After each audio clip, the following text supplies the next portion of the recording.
ओम श्री हनुमते नमः। आप सभी का आपके अपने YouTube चैनल जय मां कंजक में हार्दिक स्वागत है। आज आप सुनिए हनुमान जी की व्रत कथा।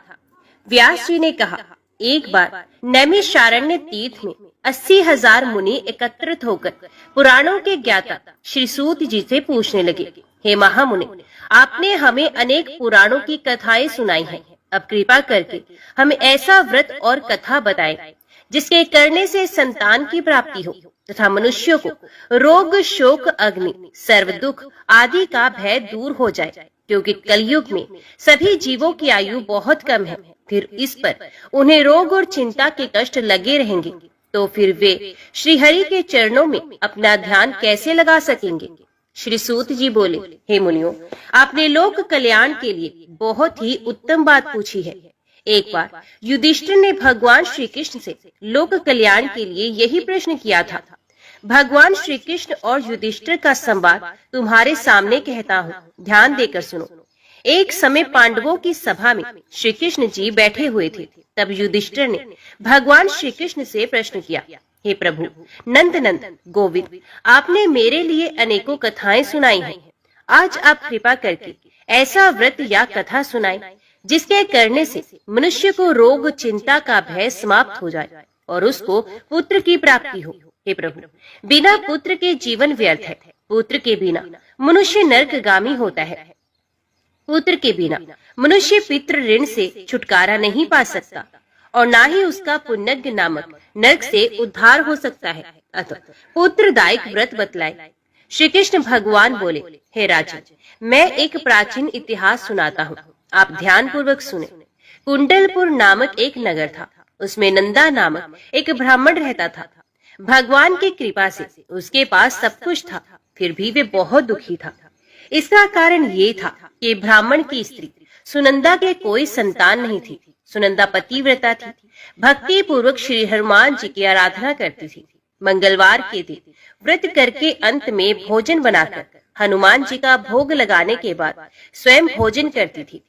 एक बार मंगलवार के दिन ब्राह्मणी गृह कार्य की अधिकता के कारण हनुमान जी को भोग ना लगा सकी, तो इस पर उसे बहुत दुख हुआ। उसने कुछ भी नहीं खाया और अपने मन में प्रण किया कि अब तो अगले मंगलवार को ही हनुमान जी को भोग लगाकर अन्न जल ग्रहण करूंगी। ब्राह्मणी सुनंदा प्रतिदिन भोजन बनाती, श्रद्धा पूर्वक पति को खिलाती, परंतु स्वयं भोजन नहीं करती और मन ही मन श्री हनुमान जी की आराधना करती थी। इस प्रकार 6 दिन बीत गए और ब्राह्मणी सुनंदा अपने निश्चय के अनुसार भूखी प्यासे निराहार रही। अगले मंगलवार को ब्राह्मणी सुनंदा प्रातः काल ही बेहोश होकर गिर पड़ी। ब्राह्मणी सुनंदा की इस असीम भक्ति के प्रभाव से श्री हनुमान जी बहुत प्रसन्न हुए और प्रकट होकर बोले, हे सुनंदा, मैं तेरी भक्ति से बहुत प्रसन्न हूँ, तू उठ और वर मांग। सुनंदा अपने आराध्य देव श्री हनुमान जी को आगे देखकर आनंद की अधिकता से विवल हो श्री हनुमान जी के चरणों में गिरकर बोले, हे प्रभु, मेरी कोई संतान नहीं है, कृपा करके मुझे संतान प्राप्ति का आशीर्वाद दे, आपकी अति कृपा होगी। श्री महावीर जी बोले, तेरी इच्छा पूर्ण होगी, तेरे एक कन्या पैदा होगी, उसके अष्टांग प्रतिदिन सोना दिया करेंगे।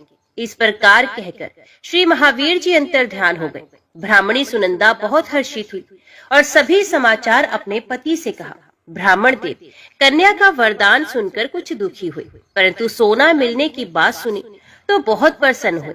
विचार किया कि ऐसी कन्या के साथ मेरी निर्धनता भी समाप्त हो जाएगी। श्री हनुमान जी की कृपा से ये ब्राह्मणी गर्भवती हुई और 10वें महीने में उसे बहुत ही सुंदर पुत्री प्राप्त हुई। ये बच्ची अपने पिता के घर में ठीक उसी तरह से बढ़ने लगी जिस प्रकार शुक्ल पक्ष का चंद्रमा बढ़ता है। 10वें दिन ब्राह्मण ने उस बालिका का नामकरण संस्कार कराया। उसके कुल पुरोहित ने उस बालिका का नाम रत्नावली रखा, क्योंकि ये कन्या सोना प्रदान किया करती थी। इस कन्या ने पूर्व जन्म में बड़े ही विधान से मंगलदेव का व्रत किया था। रत्नावली का अष्टांग बहुत सा सोना देता था। उस सोने से नंदा ब्राह्मण बहुत ही धनवान हो गए। अब ब्राह्मणी भी बहुत अभिमान करने लगी। समय बीतता रहा। अब रत्नावली 10 वर्ष की हो चुकी थी। एक दिन जब नंदा ब्राह्मण पर संचित था, तब सुनंदा ने अपने पति से कहा, मेरी पुत्री रत्नावली विवाह के योग्य हो गई है, अतः आप कोई सुंदर तथा योग्य वर देखकर इसका विवाह कर दीजिए। ये सुनकर ब्राह्मण बोला, अभी तो रत्नावली बहुत छोटी है। तब ब्राह्मणी बोली, शास्त्रों की आज्ञा है कि कन्या 8वें वर्ष में गौरी, 9 वर्ष में रोहिणी, 10वें वर्ष में कन्या, इसके पश्चात रजस्वला हो जाती है। गौरी के दान से पाताल लोक की प्राप्ति होती है, रोहिणी के दान से वैकुंठ लोक की प्राप्ति होती है, कन्या के दान से इंद्र लोक में सुखों की प्राप्ति होती है। अगर हे पतिदेव रजस्वला का दान किया जाता है तो घोर नरक की प्राप्ति होती है। इस पर ब्राह्मण बोला, अभी तो रत्नावली मात्र 10 ही वर्ष की है, मैंने तो 16-16 साल की कन्याओं के विवाह करवाए हैं, अभी जल्दी क्या है। तब ब्राह्मणी सुनंदा बोली, आपको तो लोभ अधिक हो गया लगता है। शास्त्रों में कहा गया है कि माता पिता और बड़ा भाई रजस्वला कन्या को देखते हैं तो वे अवश्य ही नरकगामी होते हैं। तब ब्राह्मण बोला, अच्छी बात है, कल मैं अवश्य ही योग्य वर की तलाश में अपना दूत भेजूंगा। दूसरे दिन ब्राह्मण ने अपने दूत को बुलाया और आज्ञा दी कि जैसी सुंदर मेरी कन्या है वैसा ही सुंदर वर उसके लिए तलाश करे। दूत अपने स्वामी की आज्ञा पाकर निकल पड़ा। पंपई नगर में उसने एक सुंदर लड़के को देखा। ये बालक एक ब्राह्मण परिवार का बहुत गुणवान पुत्र था। इसका नाम सोमेश्वर था। दूत ने इस सुंदर व गुणवान ब्राह्मण पुत्र के बारे में अपने स्वामी को पूर्ण विवरण दिया। ब्राह्मण नंदा को भी सोमेश्वर अच्छा लगा और फिर शुभ मुहूर्त में विधि पूर्वक कन्या दान करके ब्राह्मणी संतुष्ट हुए। परंतु ब्राह्मण के मन में तो लोभ समाया हुआ था। उसने कन्यादान तो कर दिया था, पर वे बहुत खिन्न भी था। उसने विचार किया कि रत्नावली तो अब चली जाएगी और मुझे इससे जो सोना मिलता है वे भी चला जाएगा। मेरे पास जो धन था कुछ तो इसके विवाह में खर्च हो गया और जो शेष बचा है वे भी कुछ दिनों के पश्चात खत्म हो जाएगा। मैंने तो इसका विवाह करके बहुत बड़ी भूल कर दी है। अब कोई ऐसा उपाय हो कि रत्नावली मेरे घर में ही बनी रहे, अपने ससुराल न जाए। लोभ रूपी राक्षस ब्राह्मण के मस्तिष्क पर छाता जा रहा था। रात भर अपनी छैया पर बेचैनी से करवटें बदलते बदलते उसने एक बहुत ही क्रूर निर्णय लिया। उसने विचार किया कि जब रत्नावली को लेकर उसका पति सोमेश्वर अपने घर के लिए जाएगा तो वे मार्ग में छिपकर सोमेश्वर का वध कर देगा और अपनी लड़की को अपने घर ले आएगा, जिससे नियमित रूप से उसे सोना भी मिलता रहेगा और समाज का कोई मनुष्य उसे दोष भी नहीं दे सकेगा। प्रातः काल हुआ तो नंदा और सुनंदा ने अपने जमाई तथा लड़की को बहुत सारा धन देकर विदा किया। सोमेश्वर अपनी पत्नी रत्नावली को लेकर ससुराल से अपने घर की तरफ चल दिया। ब्राह्मण नंदा महालोभ के वशीभूत हो अपनी मति खो चुका था। पाप पुण्य को उसे विचार ही न रहा।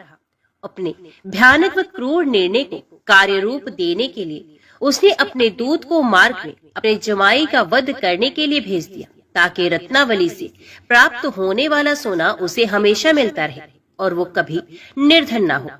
ब्राह्मण के दूत ने अपने स्वामी की आज्ञा का पालन करते हुए उसके जमाई सोमेश्वर का मार्ग में ही वध कर दिया। समाचार प्राप्त कर ब्राह्मण नंदा मार्ग में पहुंचा और रुदन करती अपनी पुत्री रत्नावली से बोला, हे पुत्री, मार्ग में लुटेरों ने तेरे पति का वध कर दिया है। भगवान की इच्छा के आगे किसी का कोई वश नहीं चलता। अब तू घर चल, वहां पर ही रहकर शेष जीवन व्यतीत करना। जो भाग्य में लिखा है वही होगा। अपने पति की अकाल मृत्यु से रत्नावली बहुत दुखी हुई। करुण क्रंदन व रुदन करते हुए अपने पिता से बोली, हे पिताजी, इस संसार में जिस स्त्री का पति नहीं है उसका जीना व्यर्थ है। मैं अपने पति के साथ ही अपने शरीर को जला दूंगी और सती होकर अपने इस जन्म को माता पिता के नाम को तथा सास ससुर के यश को सार्थक करूंगी। ब्राह्मण नंदा अपनी पुत्री रत्नावली के वचनों को सुनकर बहुत दुखी हुआ। विचार करने लगा, मैंने व्यर्थ ही जमाई का वध किया और पाप अपने सर ले लिया। रत्नावली तो उसके पीछे अपने प्राण तक देने को तैयार है। मेरा तो दोनों तरफ से मरण हो गया। धन तो अब मिलेगा नहीं। जमाई वध के पाप के फलस्वरूप यम यातना भी भुगतनी पड़ेगी। ये सोचकर वे बहुत खिन्न हुआ। सोमेश्वर की चिता बनाई गई। रत्नावली सती होने की इच्छा से अपने पति का सर अपनी गोद में रखकर चिता में बैठ गई।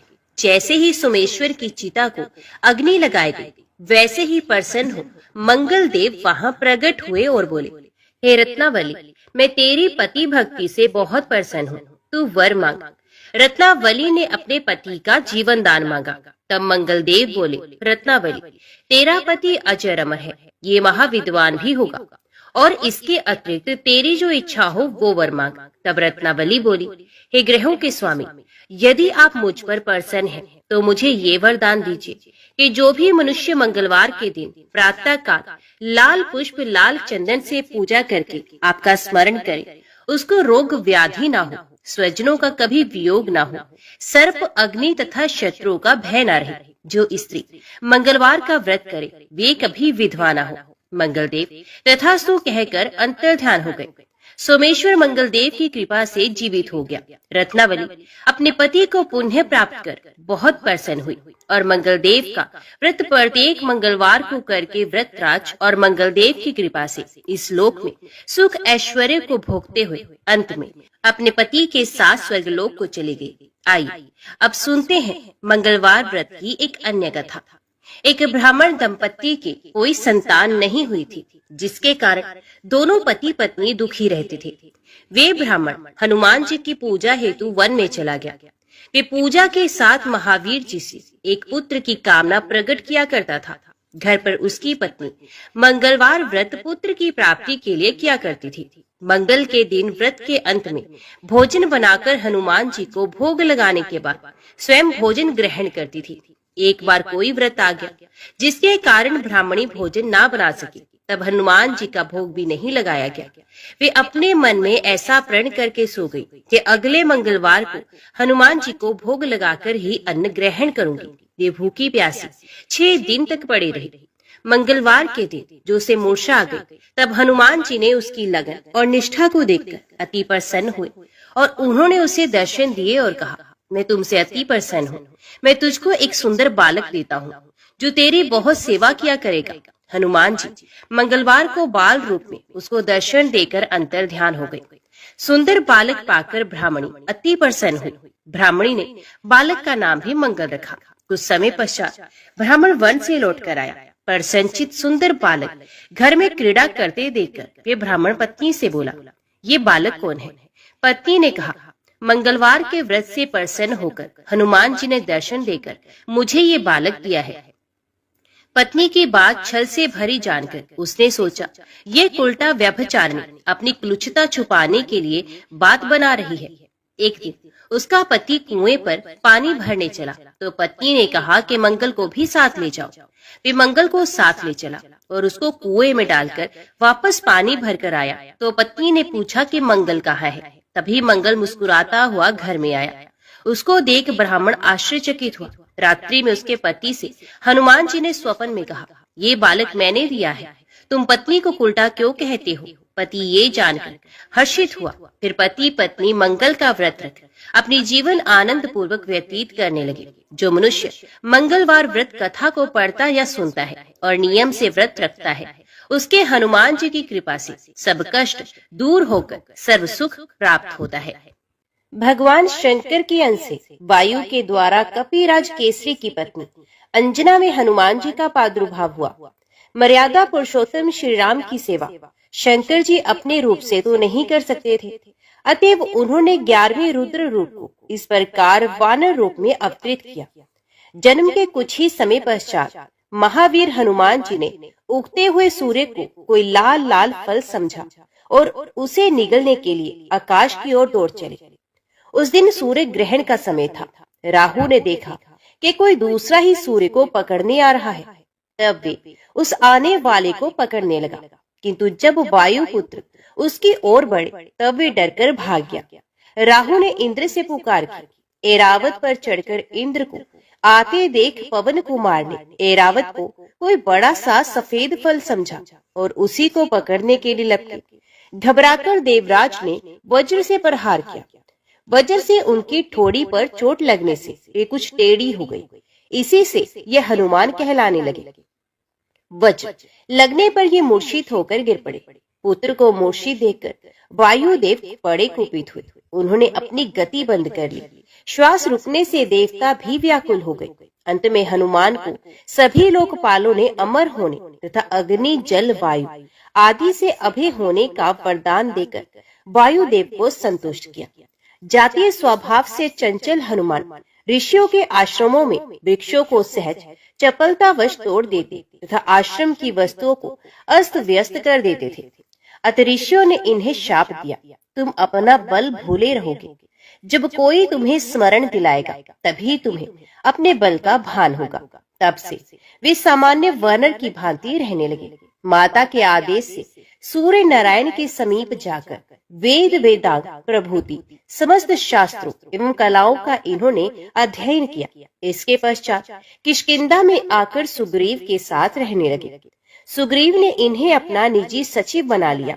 जब बाली ने सुग्रीव को मारकर निकाल दिया तब भी ये सुग्रीव के साथ ही रहे। सुग्रीव के विपत्ति के साथ ही होकर ऋष्यमुख पर्वत पर ये उनके साथ ही रहते थे।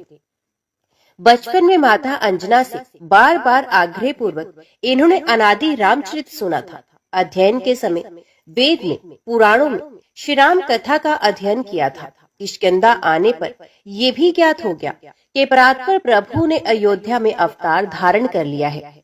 अब ये बड़ी उत्कंठा से अपने स्वामी के दर्शन की प्रतीक्षा करने लगे। श्रीमद् भागवत में कहा गया है, जो निरंतर भगवान की कृपा की आतुर प्रतीक्षा करते हैं, अपने प्रारब्ध से प्राप्त सुख दुख को संतोष पूर्वक भोगते रहकर हृदय वाणी तथा शरीर से भगवान को प्रणाम करता रहता है।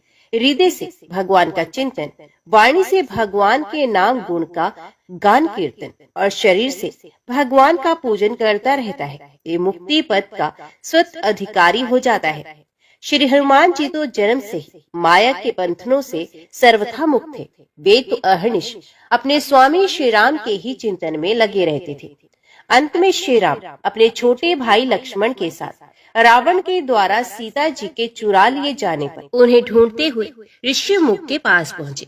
सुग्रीव को शंका हुई कि इन राजकुमारों को बाली ने मुझे मारने के लिए ही ना भेजा हो। हनुमान जी को परिचय जानने के लिए उन्होंने भेजा। विप्र वेश धारण कर हनुमान जी आए और परिचय पूछकर जब अपने स्वामी को पहचाना तब वे उनके चरणों पर गिर पड़े और वे रोते रोते कहने लगे, एको मैं मंद मोह बस कुटिल हृदय अज्ञान, पुण्य प्रभु मोहे विसार्यो दीन बंधु भगवान। श्री राम ने उठाकर उन्हें हृदय से लगा लिया। तभी से हनुमान जी श्री अवधेश कुमार के चरणों के समीप ही रहे। हनुमान जी की प्रार्थना से भगवान ने सुग्रीव से मित्रता की और बाली को मारकर सुग्रीव को किष्किंधा का राज्य दिया। राज्य भोग में सुग्रीव को परमत देखकर हनुमान जी ने ही उन्हें सीतान्वेषण के लिए सावधान किया। ये पवन कुमार ही वानरों को एकत्रित कर लाए। श्री राम जी ने उनको ही अपनी मुद्रिका दी। 100 योजन समुद्र लांघने का प्रश्न आने पर जब जामवंत जी ने हनुमान जी को उनके बल का स्मरण दिलाकर कहा कि आपका तो अवतार ही राम कार्य संपन्न करने के लिए हुआ है, तब अपनी शक्ति का बोध कर केसरी नंदन उठकर खड़े हुए। देवताओं के द्वारा भेजी हुई नाग माता सुरसा को संतुष्ट करके समुद्र में छिपी राक्षसी सिंहिका को मारकर हनुमान जी लंका पहुँचे। द्वार रक्षिका लंकनी को एक घूंसे में सीधा करके छोटा रूप धारण कर ये लंका में रात्रि के समय प्रविष्ट हुए। विभीषण जी से पता पाकर अशोक वाटिका में जानकी जी के दर्शन किए। उनको आश्वासन देकर अशोक वन को उजाड़ डाला। रावण के भेजे राक्षसों तथा रावण पुत्र अक्षय कुमार को मार दिया। मेघनाथ इन्हें किसी प्रकार बांधकर राजसभा में ले गया। वहां रावण को भी हनुमान जी ने अभिमान छोड़कर भगवान की शरण लेने की शिक्षा दी। राक्षस राज की आज्ञा से उनकी पूंछ में आग लगा दी गई। इन्होंने उसी अग्नि से सारी लंका को जला दिया। सीता जी से चिन्ह स्वरूप चूड़ामणि लेकर भगवान के समीप लौट आए। समाचार पाकर श्री राम ने युद्ध के लिए प्रस्थान किया। समुद्र पर सेतु बांधा गया। संग्राम हुआ और अंत में रावण अपने समस्त अनुचर बंधु बांधवों के साथ मारा गया। युद्ध में श्री हनुमान जी का पराक्रम, उनका शौर्य, उनकी वीरता सर्वोपरि रही। वानरी सेना के संकट के समय ये सदा सहायक रहे। राक्षस उनकी हुंकार से ही कांपते थे।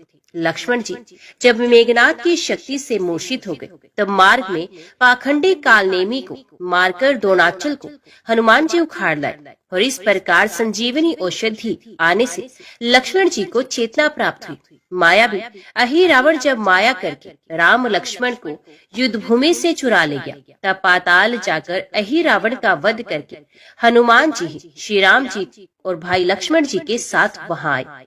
रावण वध का समाचार श्री जानकी जी को सुनाने का सौभाग्य और श्री राम लौट रहे हैं, ये आनंददायी समाचार भरत जी को देने का गौरव भी प्रभु ने अपने प्रिय सेवक हनुमान जी को ही दिया। हनुमान जी विद्या बुद्धि ज्ञान तथा पराक्रम की मूर्ति हैं, किंतु इतना सब होने पर भी इन्होंने कभी अभिमान नहीं किया। अभिमान उन्हें कभी छू तक नहीं पाया।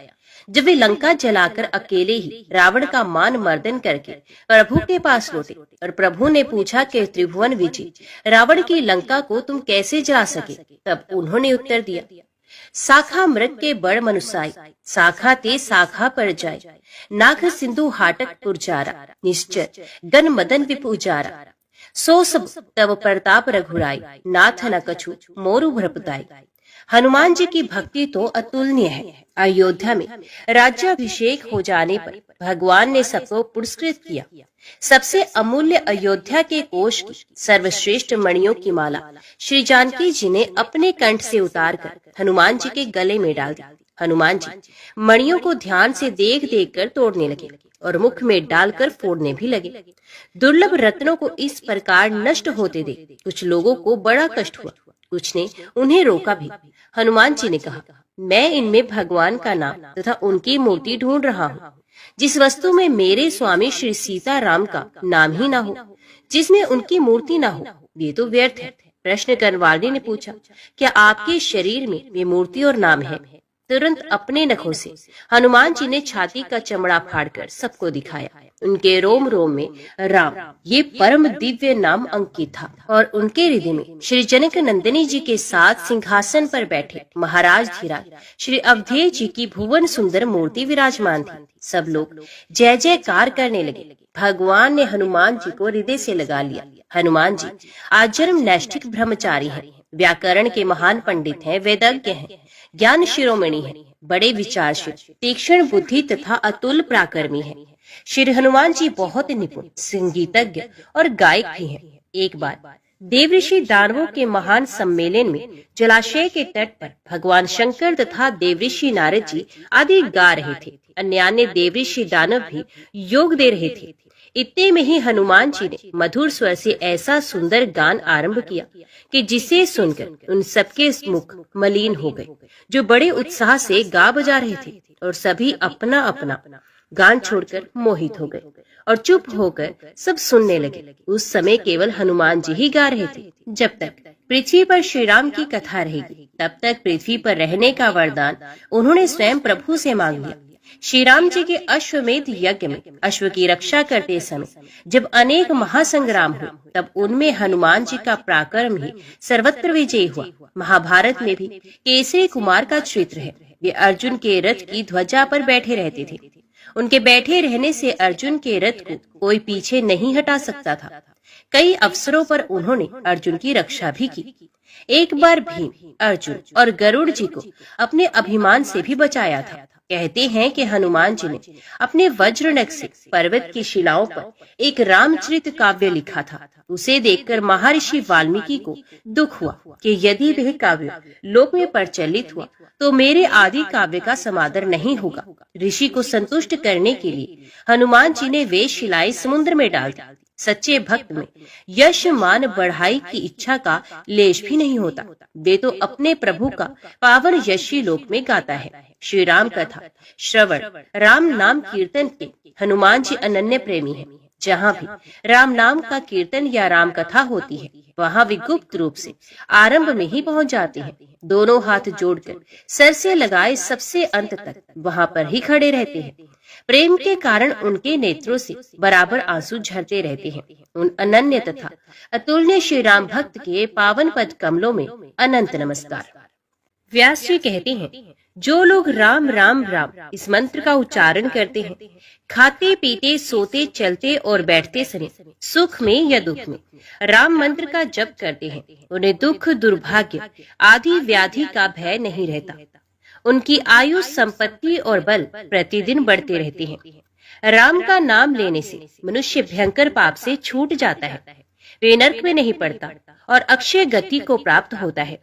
लंकापति रावण के वध के बाद जब अयोध्यापति प्रभु श्री राम की कीर्ति दूर दूर तक फैल रही थी और वे मर्यादा पुरुषोत्तम कहलाने लगे थे, तब एक दिन महादेव शिव की इच्छा भी मर्यादा पुरुषोत्तम श्री राम से मिलने की हुई। पार्वती जी को संग लेकर महादेव जी कैलाश पर्वत से उतरकर अयोध्या नगरी के रास्ते पर चल पड़े। भगवान शिव और माता पार्वती को आया देखकर राम जी बहुत खुश हुए और माता जानकी ने उनका उचित आदर सत्कार किया और स्वयं भोजन बनाने के लिए रसोई में चले गए। इसी बीच भगवान शिव ने श्री राम जी से पूछा, आपके सेवक हनुमान जी दिखाई नहीं दे रहे हैं। तब श्री राम बोले, वे बगीचे में हैं। शिव जी ने श्री राम जी से बगीचे में जाने की अनुमति मांगी और पार्वती जी का हाथ थामकर बगीचे में आ गए। बगीचे की खूबसूरती देखकर उनका मन मोहित हो गया। आम के एक घने वृक्ष के नीचे हनुमान जी दीन दुनिया से बेखबर गहरी नींद में सोए हुए थे और एक ले में खराटों से राम नाम की ध्वनि उठ रही थी। चकित होकर शिवजी और माता पार्वती एक दूसरे की ओर देखने लगे। माता पार्वती मुस्कुरा उठी और वृक्ष की डालियों की ओर इशारा किया। राम नाम सुनकर पेड़ की डालियां भी झूमने लगी थी और इनके बीच से भी राम नाम उच्चारित हो रहा था। शिवजी इस राम नाम की धुन में मस्त मगन होकर खुद भी राम राम कहकर नाचने लगे। माता पार्वती जी ने भी अपने पति का अनुसरण किया और अपने कोमल पैर थिरकाने लगी। शिवजी और माता पार्वती जी के नृत्य से ऐसी झनकार उठी कि स्वर्ग लोक के देवता गण भी आकर्षित होकर बगीचे में आ गए और राम नाम की धुन में सभी मस्त हो गए। माता जानकी भोजन तैयार करके प्रतीक्षा कर रही थी, परंतु संध्या घिरने पर भी अतिथि नहीं पधारे। तब अपने देवर लक्ष्मण जी को बगीचे में भेजा। लक्ष्मण जी तो स्वयं को श्री राम का सेवक ही मानते थे, इसलिए बगीचे में आकर जब उन्होंने धरती पर स्वर्ग का नजारा देखा तो स्वयं भी राम नाम की धुन में झूम उठे। महल में माता जानकी जी परेशान हो रही थी। अभी तक भोजन ग्रहण करने कोई भी क्यों नहीं आया। उन्होंने श्री राम जी से कहा, भोजन ठंडा हो रहा है, चलिए हम ही जाकर बगीचे में से सभी को ले आए। तब जब राम जी भी बगीचे में गए तो वहाँ राम नाम की धूम मची हुई थी। हनुमान जी गहरी नींद में सोए हुए थे और उनके खर्राटों से अभी तक राम नाम ही निकल रहा था। श्री राम भाव विवल हो उठे। राम जी ने हनुमान जी को नींद से जगाया और प्रेम से उनकी तरफ निहारने लगे। हनुमान जी प्रभु को आया देखकर शीघ्रता से उठकर खड़े हो गए। नृत्य की सभा भंग हो गई। शिव जी खुले कंठ से हनुमान जी की राम भक्ति की सराहना करने लगे। हनुमान जी सकुचाए लेकिन मन ही मन खुश हो रहे थे। श्री सिया राम ने भोजन करने का आग्रह भगवान शिव जी से किया। सभी लोग महल में भोजन करने के लिए चल पड़े। माता जानकी जी भोजन परोसने लगी। हनुमान जी को भी श्री राम जी ने पंक्ति में बैठने का आदेश दे दिया। हनुमान जी बैठ तो गए, परंतु आदत ऐसी थी कि राम जी के भोजन परोसने के उपरांत ही सभी लोग भोजन करते थे। आज श्री राम के आदेश से पहले भोजन करना पड़ रहा था। माता जानकी हनुमान जी को भोजन परोसे जा रही थी, परंतु हनुमान जी का पेट ही नहीं भर रहा था। सीता जी कुछ समय तक तो उन्हें भोजन परोस रही, फिर समझ गई कि इस तरह से तो हनुमान जी का पेट नहीं भरेगा। उन्होंने तुलसी जी के एक पत्ते पर राम नाम लिखा और भोजन के साथ हनुमान जी को परोस दिया। तुलसी पत्र खाते ही हनुमान जी को संतुष्टि मिली और वे भोजन खाकर उठकर खड़े हो गए। भगवान शिव शंकर ने प्रसन्न होकर हनुमान जी को आशीर्वाद दिया कि आपकी राम भक्ति युगों युगों तक याद की जाएगी और आप संकट मोचन के नाम से जाने जाएंगे। आइए अब सुनते हैं राम नाम की महिमा की दूसरी कहानी। महादेव जी को एक बार बिना कारण के किसी को प्रणाम करते देखकर माता पार्वती जी ने पूछा, अब किसको प्रणाम करते रहते हैं? तब शिव जी ने अपनी धर्म पत्नी पार्वती जी से कहा कि हे देवी, जो व्यक्ति एक बार राम कहता है उसे मैं 3 बार प्रणाम करता हूँ। पार्वती जी ने फिर से पूछा, हे भगवान, आप शमशान में क्यों जाते हैं और ये चिता की भस्म को अपने शरीर पर क्यों धारण करते हैं? उसी समय शिव जी पार्वती जी को शमशान में ले गए और वहाँ एक शव अंतिम संस्कार के लिए ले जाया गया। लोग राम नाम सत्य है कहते हुए शव को ला रहे थे। शिव जी ने कहा कि देखो पार्वती, इस शमशान की ओर जब लोग आते हैं तो राम नाम का स्मरण करते हुए आते हैं और इस शव के निमित्त से कई लोगों के मुख से मेरा अति प्रिय दिव्य राम नाम निकलता है।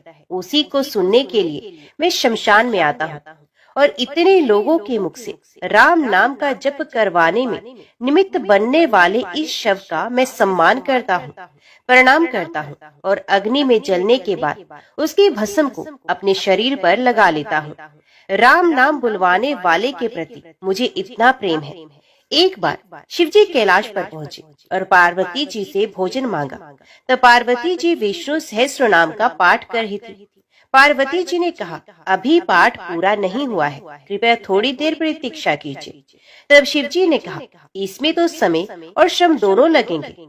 संत लोग जिस तरह से सहस्रनाम को छोटा कर लेते हैं और नित्य जपते हैं, वैसा उपाय कर लो। तो पार्वती जी ने पूछा कि वे उपाय कैसे करते हैं, मैं सुनना चाहती हूँ। तो शिव जी ने बताया, केवल एक बार राम कह लो, इससे तुम्हें सहस्त्र नाम भगवान के 1000 नाम लेने का फल मिल जाएगा। एक राम नाम 1000 दिव्य नामों के समान है। तब पार्वती जी ने वैसा ही किया। भगवान बोले, श्री राम राम रामेति रामे राम मनोरमे सहस्त्र नाम तत् तुल्हे राम नाम वरानने। ये राम नाम सभी आपदाओं को हरने वाला, सभी संपदा को देने वाला दाता है, सारे संसार को विश्राम या शांति प्रदान करने वाला है। इसलिए मैं इसे बार बार प्रणाम करता हूँ। भवसागर की सभी समस्याओं और दुखों के बीजों को भून कर रख देने वाला, समूल नष्ट कर देने वाला, सुख संपत्तियों को अर्जित करने वाला, यमदूतों को खदेड़ने वाला केवल राम नाम का जप है। इसलिए प्रयास पूर्वक स्वयं भी राम नाम जपते रहना चाहिए और दूसरों को भी प्रेरित करके राम नाम जपना चाहिए। इससे अपना और दूसरों का तुरंत कल्याण हो जाता है। यही सबसे सुलभ और अचूक उपाय है। इसलिए हमारे देश में प्रणाम राम राम कहकर किया जाता है। आइए अब सुनते हैं बिल वृक्ष की महिमा। एक बार नारद जी ने भोलेनाथ जी की स्तुति करके प्रभु से पूछा कि हे प्रभु, आपको प्रसन्न करने के लिए सबसे उत्तम और सुलभ साधन क्या है? कि त्रिलोकीनाथ, आप तो निर्विकार और निष्काम है, आप सहज ही प्रसन्न हो जाते हैं। फिर भी मेरे जानने की इच्छा है कि आपको क्या प्रिय है। तब शिव जी बोले, नारद जी, वैसे तो मुझे भक्त के भाव सबसे प्रिय है, फिर भी आपने पूछा है तो मैं बताता हूँ। मुझे जल के साथ साथ बिलपत्र बहुत प्रिय है। जो अखंड बिलपत्र मुझे श्रद्धा से अर्पित करते हैं, मैं उन्हें अपने लोक में स्थान देता हूँ। नारद जी भगवान शंकर और माता पार्वती की वंदना करके अपने लोक को चले गए। उनके जाने के पश्चात पार्वती जी ने शिव जी से पूछा कि हे प्रभु, मेरी ये जानने की बड़ी तीव्र इच्छा हो रही है कि आपको बिलपत्र इतने प्रिय क्यों है। कृपया करके मेरी जिज्ञासा को शांत कीजिए। तब शिव जी बोले, हे शिव, बिल के पत्ते मेरे जटा के समान है। उसका त्रियत्र यानी 3 पत्ते ऋग्वेद, यजुर्वेद और सामवेद है। शाखाएं समस्त शास्त्र का स्वरूप है। बिलपत्र को आप पृथ्वी का कल्प वृक्ष समझे, जो ब्रह्मा विष्णु और शिव स्वरूप है। हे पार्वती, स्वयं महालक्ष्मी जी ने शैल पर्वत पर बिल वृक्ष रूप में जन्म लिया। इस कारण भी बेल का वृक्ष मेरे लिए अति प्रिय है। महालक्ष्मी जी ने बिल्व का रूप धरा। ये सुनकर पार्वती जी कौतूहल में पड़ गई और पार्वती जी ने कौतूहल में उपजी जिज्ञासा को रोक न पाई। उन्होंने पूछा, देवी लक्ष्मी ने आखिर बिल वृक्ष का रूप क्यों लिया? आप ये कथा विस्तार से कहे। तब भोलेनाथ ने देवी पार्वती जी को कथा सुनाना आरंभ किया।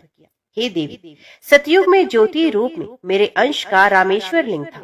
ब्रह्मा आदि देवों ने उसका विधिवत पूजन अर्चन किया था। इसका परिणाम ये हुआ कि मेरे अनुग्रह से वाणी देवी सबकी प्रिय हो गई। वे भगवान विष्णु को सतत प्रिय हो गई। मेरे प्रभाव से भगवान केशव के मन में वाग देवी के लिए जितनी प्रीति उत्पन्न हुई, वे स्वयं लक्ष्मी जी को नहीं भाई। लक्ष्मी देवी का श्री हरि के प्रति मन में कुछ दुराव पैदा हो गया और वे चिंतित और रुष्ट होकर चुपचाप परम उत्तम श्री शैल पर्वत पर चले गए। वहां उन्होंने तप करने का निश्चय किया और उत्तम स्थान का चयन करने लगे। महालक्ष्मी ने उत्तम स्थान का निश्चय करके मेरे लिंग विग्रह की उग्र तपस्या प्रारंभ की। उनकी तपस्या कठोरतम होती जा रही थी। हे परमेश्वरी, कुछ समय के बाद महालक्ष्मी जी ने मेरे लिंग विग्रह से थोड़ा उद्रम में एक वृक्ष का रूप धारण कर लिया और अपने पत्तों और पुष्पों द्वारा निरंतर मेरा पूजन करने लगी। इस तरह महालक्ष्मी जी ने लाखों वर्षों तक घोर आराधना की। अंततः उन्हें मेरा अनुग्रह प्राप्त हुआ। मैं वहां प्रकट हुआ और देवी से इस घोर तप की आकांक्षा पूछकर वर देने को तैयार हुआ। महालक्ष्मी जी ने मांगा कि श्री हरि के हृदय में मेरे भाव से वाग देवी के लिए जो स्नेह हुआ है वे समाप्त हो जाए। तब शिवजी बोले, मैंने महालक्ष्मी जी को समझाया, श्री हरि के हृदय में आपके अतिरिक्त किसी और के लिए कोई प्रेम नहीं। वाग्देवी के प्रति उनका प्रेम नहीं अपितु श्रद्धा है। ये सुनकर लक्ष्मी जी प्रसन्न हो गई और पुनः भगवान श्री विष्णु के हृदय में स्थित होकर निरंतर उनके साथ विहार करने लगी। पार्वती जी, महालक्ष्मी के हृदय का एक बड़ा विकार इस प्रकार दूर हो गया। इस कारण हरिप्रिया उसी वृक्ष रूप में सर्वथा अतिशय भक्ति में भरकर यत्न पूर्वक मेरी पूजा करने लगी। हे पार्वती, इसी कारण विश्व का वृक्ष, उसके पत्ते का फूल आदि मुझे बहुत प्रिय है। मैं निर्जन स्थान में बिल वृक्ष का आश्रय लेकर रहता हूँ। बेल वृक्ष को सदा सर्व तीर्थ में एवं सर्व देव माना चाहिए। बेलपत्र, बिल फूल, बिल वृक्ष अथवा बिल काष्ठ के चंदन से जो मेरा पूजन करता है वे भक्त मेरा अति प्रिय है। बिल वृक्ष को शिव के समान ही समझो, ये मेरा शरीर है। जो बेल पर चंदन से मेरा नाम अंकित करके मुझे अर्पण करता है, मैं उसे सभी पापों से मुक्त कर अपने लोक में स्थान देता हूँ। हे देवी, उस व्यक्ति को स्वयं लक्ष्मी जी भी नमस्कार करती हैं, जो मेरा पूजन करती हैं। जो बिल्व मूल में प्राण छोड़ता है उसको रुद्र देह प्राप्त होता है और ऐसे मनुष्य पर सदैव ही माता लक्ष्मी की कृपा रहती है और साथ ही साथ भगवान नारायण की कृपा भी उन पर सदैव बनी रहती है। तो प्रेम से बोलो, भगवान शिव और माता पार्वती की जय। आइए अब सुनते हैं मंगलवार को सुनी जाने वाली मंगला गौरी माता की पौराणिक कथा। कुरु देश में कीर्ति नामक एक विद्वान कीर्ति शली शत्रुओं का नाश करने वाला 64 कलाओं का ज्ञाता तथा धनुर्विद्या में कुशल राजा हुआ। पुत्र के अलावा अन्य सभी शुभ चीजें उस राजा के पास थी, इसलिए वे राजा संतान के विषय में अत्यंत चिंतित हुआ और जब ध्यान पूर्वक देवी की आराधना करने लगा तब उसकी कठोर तपस्या से प्रसन्न हो गई और उससे ये वचन बोली कि हे सुव्रत, वर मांगो। तब श्रुत कीर्ति बोला, हे देवी, यदि आप मुझ पर प्रसन्न हैं तो मुझे सुंदर पुत्र दीजिए। हे देवी, आपकी कृपा से अन्य किसी भी वस्तु का अभाव नहीं है। तब उसका ये वचन सुनकर पवित्र मुस्कान वाली देवी ने कहा, राजन, तुमने अत्यंत दुर्लभ वर मांगा है, फिर भी कृपावश मैं तुम्हें अवश्य दूंगी। किंतु हे राजन सुनिए, यदि परम गुण पुत्र चाहती है तो वे केवल 16 वर्ष जीवित रहेगा और यदि रूप तथा विद्या से पुत्र चाहते हो तो दीर्घ जीवी होगा। देवी का वचन सुनकर राजा चिंतित हुआ और पुनः अपनी पत्नी से परामर्श करके उसने गुणवान तथा सभी शुभ लक्षणों से संपन्न 16 वर्ष की आयु वाला पुत्र मांगा। तब देवी ने भक्त संपन्न राजा से कहा, हे राजा, मेरे मंदिर के द्वार पर आम का वृक्ष है, उसका एक फल लाकर मेरी आज्ञा से अपनी पत्नी को उसे भक्षण हेतु प्रदान करो, जिसे वे शीघ्र ही गर्भ धारण करेगी, इसमें संदेह नहीं। प्रसन्न होकर राजा ने वैसा ही किया और उसकी पत्नी ने गर्भ धारण किया। 10वें महीने में उसने देवतुल्य सुंदर पुत्र को जन्म दिया। तब हर्ष तथा शोक से युक्त राजा ने बालक का जात कर्म आदि संस्कार किया। शिव का स्मरण करते हुए उसका नाम चिरायु रखा गया। इसके बाद पुत्र के 16 वर्ष के होने पर पत्नी सहित राजा चिंता में पड़ गए और वे विचार करने लगे, ये पुत्र बड़े कष्ट से प्राप्त हुआ और मैं इसकी दुखद मृत्यु अपने ही सामने कैसे देख सकूंगा। ऐसा विचार करके राजा ने पुत्र को उसके मामा के साथ काशी भेज दिया। प्रस्थान के समय राजा की पत्नी ने अपने भाई से कहा कि आप मेरे पुत्र को काशी ले जाइए। मैंने भगवान मृत्युंजय से पूर्व में पुत्र के लिए प्रार्थना की थी और कहा था कि हे विश्वेश्वर, अब जगतपति की यात्रा के लिए मैं उस पुत्र को अवश्य भेजूंगी। अतः आप मेरे पुत्र को आज ही ले जाइए और सावधानी पूर्वक इसकी रक्षा कीजिएगा। अपनी बहन की बात सुनकर भांजे के साथ वे चल पड़ा। कई दिनों तक चलते चलते वे आनंद नामक नगर में पहुंचा। वहाँ सभी प्रकार की समृद्धियों वाला संपन्न वीरसेन नाम वाला राजा रहता था। उस राजा की एक सर्व लक्षण संपन्न युवावस्था प्राप्त मनोहर और रूप लावण्यमयी मंगला गौरी नामक कन्या थी। उत्तम सौंदर्य अभिवृद्धि को प्राप्त वे कन्या किसी समय सखियों के साथ नगर के उपवन में क्रीड़ा करने के लिए गई हुई थी। उसी समय वे चिरायु तथा उसका मामा वे दोनों भी वहां पहुंच गए और उन कन्याओं को देखने की लालसा से वहीं विश्राम करने लगे। इसी बीच विनोद पूर्वक क्रीड़ा करती हुई उन कन्याओं में से किसी एक ने कुपित होकर राजकुमारी को कुवचन कह दिया। तब उस अशुभ वचन को सुनकर राजकुमारी ने कहा कि तुम अनुचित बातें क्यों बोल रही हो। मेरे कुल में तो इस प्रकार की कोई नहीं। मंगला गौरी की कृपा से तथा उनके व्रत के प्रभाव से विवाह के समय जिसके सिर पर मेरे हाथ से अक्षत पड़ेंगे वे यदि अल्पायु वाला भी होगा तो चिरंजीवी हो जाएगा। इसके बाद वे सभी कन्याएं अपने अपने घर चली गई। उसी दिन राजकुमारी का विवाह था, बल्कि देश के दृढ़ धर्मा नामक राजा के सुकेतु नाम वाले पुत्र के साथ उसका विवाह निश्चित किया गया था। वे सुकेतु कुरूप तथा बहरा था। तब सुकेतु के साथ आए हुए उन लोगों ने विचार किया कि इस समय कोई दूसरा श्रेष्ठ वर ले जाना चाहिए और विवाह संपन्न हो जाने के बाद वहां सुकेतु पहुंच जाए। तो उन लोगों ने चिरायु के मामा के पास जाकर याचना की कि आप इस बालक को हमें दे दीजिए, जिससे हमारा कार्य सिद्ध हो जाए। इस पृथ्वी पर परोपकार के समान दूसरा कोई धर्म नहीं। तब उनकी बात सुनकर चिरायु का मामा मन ही मन बहुत प्रसन्न हुआ, क्योंकि इसने उपवन में पहले ही कन्या मंगला गौरी की बात सुनी थी। फिर भी उसने एक बार कहा कि आप लोग इसे किस लिए मांग रहे हैं। कार्य की सिद्धि हेतु वस्त्र अलंकार आदि मांगे जाते हैं, व्रतों को कभी कहीं नहीं मांगा जाता। तथापि आप लोगों का सम्मान करने के लिए मैं इसे दे रहा हूँ। इसके बाद चिरायु को वहां ले जाकर उन लोगों ने विवाह संपन्न कराया। सप्तपदी आदि के हो जाने पर रात्रि में शिव पार्वती की प्रतिमा के समक्ष उस चिरायु ने हर्ष युक्त होकर मंगला गौरी के साथ शयन किया। उसी दिन चिरायु के 16 वर्ष पूर्ण हो चुके थे और अर्धरात्रि में साक्षात काल सर्प रूप में वहां आ गया। इसी बीच संयोगवश राजकुमारी जाग गई। उसने उस महासर्प को वहां देखा और भय से व्याकुल होकर कांपने लगी। तभी उस कन्या ने धैर्य धारण किया, 16 उपचारों से सर्प की पूजा की और पीने के लिए दूध दिया।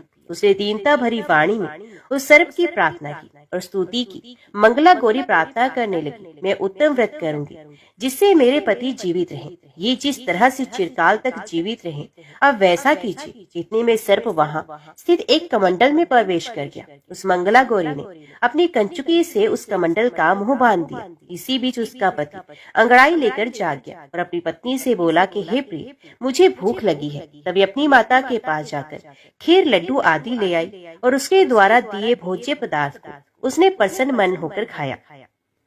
भोजन के बाद हाथ धोते समय उसके हाथ से अंगूठी गिर पड़ी। तांबूल खाकर वे पुनः सो गया। उसके बाद मंगला गौरी कमंडल को फेंकने के लिए जाने लगी। विधि की कैसी गति है। उस कमंडल में से बाहर की ओर जगमग करती हुई हार कांति को देखकर वे आश्चर्यचकित हो गई। घट में स्थित उस हार को उसने अपने कंठ में धारण किया। इसके बाद कुछ रात शेष रहते ही चिरायु का मामा आकर उसे ले गया। इसके बाद वर पक्ष के लोग सुकेतु को वहां ले आए। उसे देखकर मंगला गौरी ने कहा कि ये मेरा पति नहीं है। तब उन सभी ने उससे कहा कि हे शुभे, तुम ये क्या बोल रही हो। यहाँ तुम्हारा कोई परिचायक हो तो उसे हम लोगों को बताओ।